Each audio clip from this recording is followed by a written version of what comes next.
there's a lot of pressure on everybody, to find this killer. Because this is almost a month later after the murders when they finally identify the DNA of Kohberger on that knife sheath. So what was your vibe as far as what you felt in that room that they were confident Kohberger was the guy? Because with all that pressure, you want to say that you found somebody or you have a person of interest, but did you get the vibe that not only did they have a suspect, but they got the killer?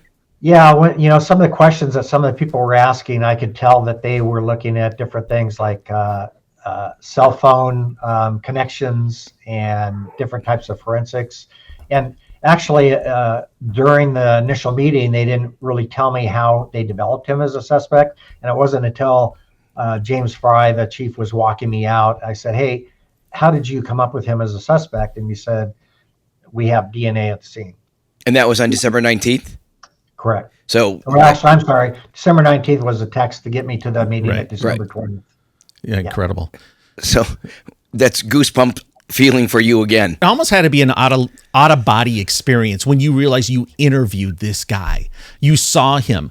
And when we go back to that Zoom call, if your wife had asked you later that day, hey, anything stand out today? Well, yeah, I interviewed this guy that's going to be a potential killer. I mean, anything like that? Or was it just another interview? Was there, when you've had so much time to think about it now, were there any tells that this guy was off? If I could add to that also, it's sort of like the girl that lived always described the guy with these bushy eyebrows. Did you ever think right there?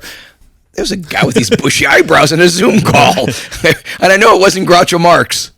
Yeah, no, I never really made that connection, but one of the reasons I didn't select him is just because he was somewhat odd. He wasn't really personable. He didn't really he seemed not to have some good personal social skills. And that stood out, I would imagine, right? You're trying to engage with him. He's probably just so calculating, I got to get in here to see how the procedures work. So any bit of evidence or any tips I can get to help me try to pull off this perfect murder. Which Tom and I have always said that with Kohberger, and I would love to hear your opinion. We said during this interview process on your Zoom call, did Kohberger come off as this kind of guy that wanted to commit the perfect crime? And he had that one mistake with the sheath? Because we've heard of things that maybe he wanted to come back to the house because he knew he did one mistake, possibly to go back into the house to find out if he could get the knife sheath. But I believe he wanted to commit the perfect crime and had that one slip up.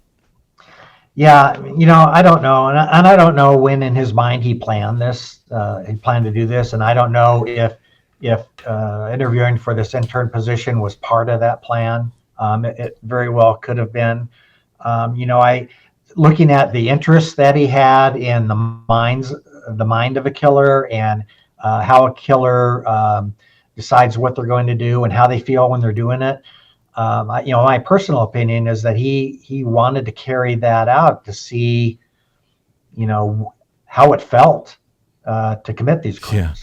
Yeah, he is twisted at the highest level. Gary, clear this up for us real quick. When you got the call from the Moscow police chief, he didn't know that you had already interviewed Kohberger, right? He just wanted you there because you're the police chief in Pullman and then at Washington State? Is that right? Correct. Okay, so then when was the moment when they said Bryan Kohberger? Did you remember the name immediately, or did it take a few minutes and go, holy crap? Right. I do know this. No, the guy. name rang the bell because it's not a common name.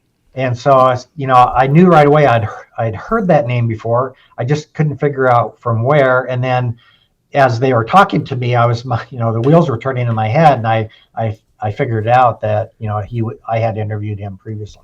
When you said you'd interviewed him previously, did all 30 or more of the people here, the state and local officials, the other police and detectives, did they hear you say that and go, this is our guy?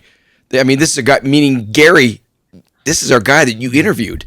No, I mean, they were, I could tell that they were surprised that I had said that, and they had a lot of interest in it. It's a Columbo moment. Yeah. It really is. And I don't, I wasn't there, but I would imagine the case wasn't really moving any direction until you can identify a suspect. So this was the game changer. Yeah. Finding the DNA on the knife sheath.